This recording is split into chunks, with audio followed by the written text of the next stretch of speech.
오늘 감사하는 소수의 사람들이라는 제목으로 말씀 나누도록 하겠습니다. 이 감사는 최고의 약이다 라는 말이 있습니다. 우리가 무엇이든 감사할 때 우리 뇌에는 놀라운 변화가 일어납니다. 불안이 감소하고 감정 조절과 문제 해결을 담당하는 뇌 영역이 강화돼서 감정적 폭발이 줄어들고 차분한 사고가 가능해집니다. 추가적으로 감사하는 도파민을 분비시켜서 쾌감과 동기부여를 또 촉진합니다. 감사를 실천하면 기억과 학습을 담당하는 뇌 기능이 향상돼서 긍정적인 경험이 더 잘 저장됩니다. 우리가 감사할 때 사랑의 호르몬이라 불리우는 이 옥시토신이 증가하며 인간관계에서 신뢰와 안정성이 향상됩니다.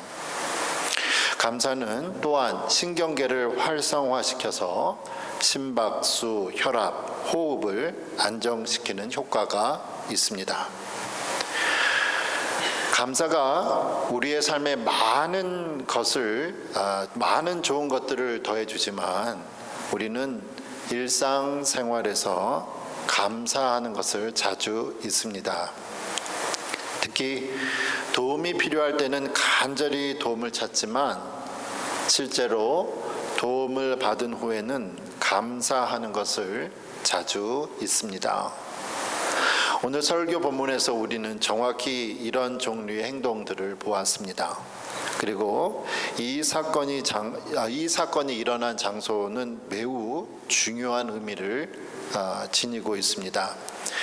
누가복음 17장 11절 12절에 예수께서 예루살렘으로 가실 때에 사마리아와 갈릴리 사이로 지나가시다가 한 마을에 들어가시니 나병 환자 10명이 예수를 만나 멀리 서서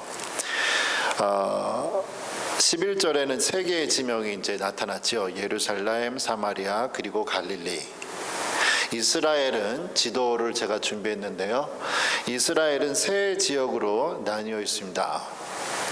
북쪽은 갈릴리, 중부 지역은 사마리아, 그리고 예루살렘을 포함한 남부 지역은 유대였습니다.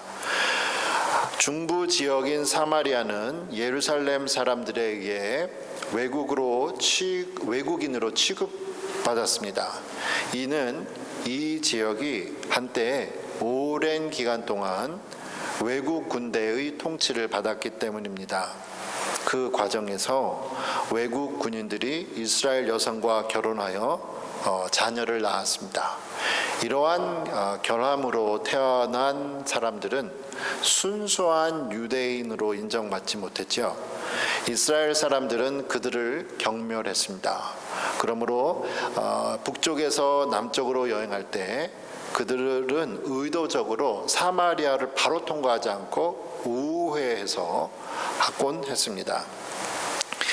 오늘 본문의 사건은 갈릴리 남부와 사마리아 북부에 위치한 한 마을에서 일어났습니다.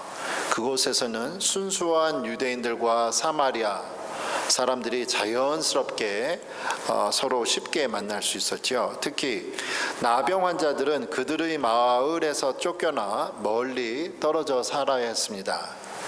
오늘 본문에서 나타나는 사람들도 아마 그런 상황에 있을 것으로 생각이 됩니다. 이때 10명의 나병 환자들이 예수님께 와서 간절히 그들의 질병을 치료해 달라고 요청했습니다.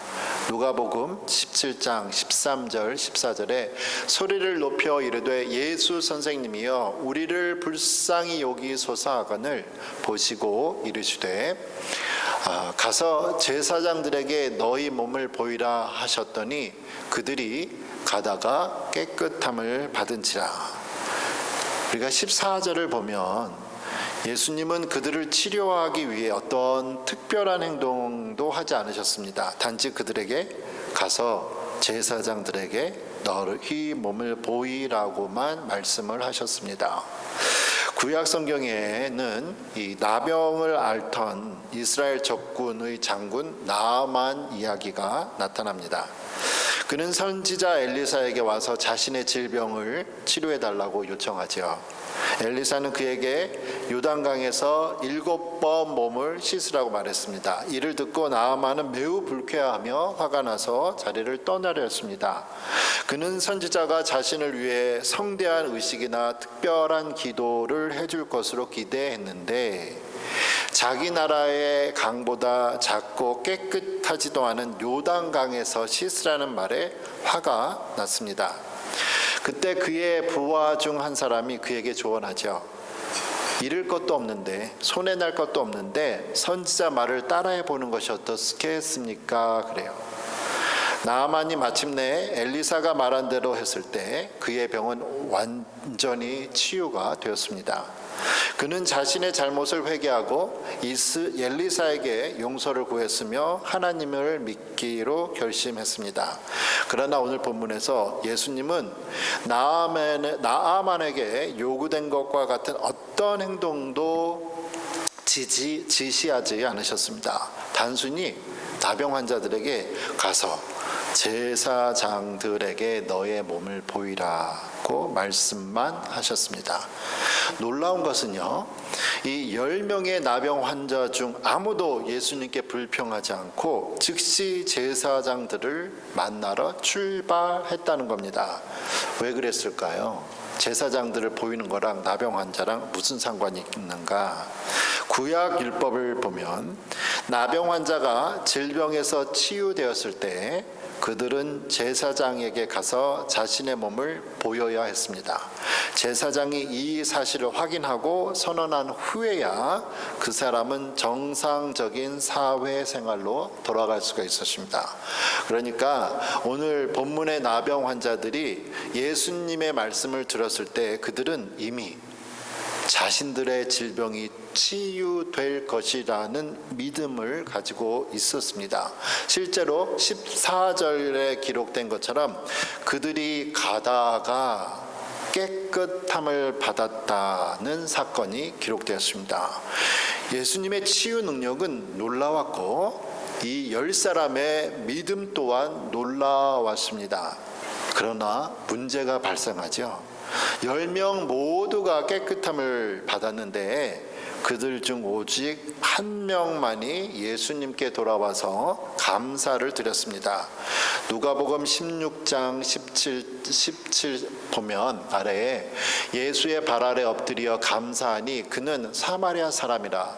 예수께서 대답하여 이르시되 10사람이 다 깨끗함을 받지 아니하였느냐? 그 9은 어디 있느냐? 이 이방인 외에는 하나님께 영광을 돌리러 돌아온 자가 없느냐 하시고 그에게 이르시되 일어나 가라 내 믿음이 너를 구원하였느니라 하셨다. 17절을 보면 예수님조차도 10명 모두가 치유를 받았는데 오직 한 사람 사마리아 사람만이 감사하러 왔다는 것에 놀라셨습니다. 특별히 16절과 18절에서 이 사람은 사마리아 사람, 이방인으로 언급되어 있죠. 그 당시 예수님의 말씀을 듣고 있던 사람들은 유대인들이었습니다. 이 비유를 듣던 사람들은. 예수님은 의도적으로 이 사람을 사마리안이라고 부르지 않고 이방인이라고 부르셨습니다. 이는 감사할 수 없고 오직 혈통만을 자랑하는 유대인들을 책망하기 위해서 일부러 유대인과 이방인을 비교해서 말씀하시죠. 오늘 본문을 통해 우리는 감사가 얼마나 어려운 일인지 깨닫게 됩니다. 10명 모두가 아플 때는 간절히 예수님을 찾아 기도했습니다. 그러나 오직 한 사람만 감사했습니다. 10%만 감사했어요. 이는 많은 사람들이 큰 어려움 속에서 하나님을 찾고 예수님을 의지하지만 그러한 어려움에서 벗어난 후 하나님께 감사하는 사람은 매우 적다는 사실입니다. 더욱 놀라운 것은 감사하지 않은 이 9명도 예수님의 말씀에 따라 제사장들에게 가는 동안 질병이 치유된 믿음의 사람들이었다는 겁니다. 그러나 그렇게 큰 믿음을 가진 사람들조차도 질병이 완전히 치료된 후에는 감사할 수 없었습니다. 그만큼 감사는 쉬운 게 아니라는 거예요. 하나님에 대한 감사할 수 있는 사랑의 마음이 없다면 병을 고침 받을 수 있는 그 믿음은 아무것도 아닙니다. 그래서 바울은 고린도전서 13장 2절에서 이렇게 말하죠. 고린도전서 13장 2절에 이렇게 말하기를 내가 예언하는 능력이 있어 모든 비밀과 모든 지식을 알고 또 산을 옮길 만한 모든 믿음이 있을지라도 사랑이 없으면 내가 아무것도 아니다. 이 감사하지 못한 사람들은 모두 유대인들이었습니다. 겉으로는 하나님의 백성이라고 불렀지만 실제 삶에서는 감사를, 하나님에 대한 사랑을 보이지 않았습니다. 질병을 치유하는 믿음과 감사를 표현하는 그 믿음, 하나님에 대한 사랑은 달라요. 그래서 예수님께서 19절에서 이 사람에게, 이 이방인에게 한 말이 내 믿음이 너를 구원하였다고 말씀하시죠. 하나님은 단지 질병을 치유하는 믿음만이 아니라 하나님께 감사하는 믿음을 원하십니다. 누구든지 어려울 때에 하나님을 찾을 수가 있습니다. 그러나 감사는 참된 신자가 하나님께 드릴 수 있는 가장 고귀한 믿음의 표현이고 하나님에 대한 사랑의 표현입니다. 오늘 우리가 추수감사절로 지내고 있습니다. 우리가 하나님께 감사할 일들을 기억하고 믿음의 고백을 하며 우리를 구원하신 하나님을 찬양하기 위해 특별히 지정된 날입니다. 여러분이 오늘 성경 본문에 나오는 이 한 명의 감사하는 소수가 사람이 되기를 축복합니다. 우리 삶 속에서 매일 하나님께 감사와 영광을 돌리는 삶을 사시길 축원합니다. 아멘. 기도하죠.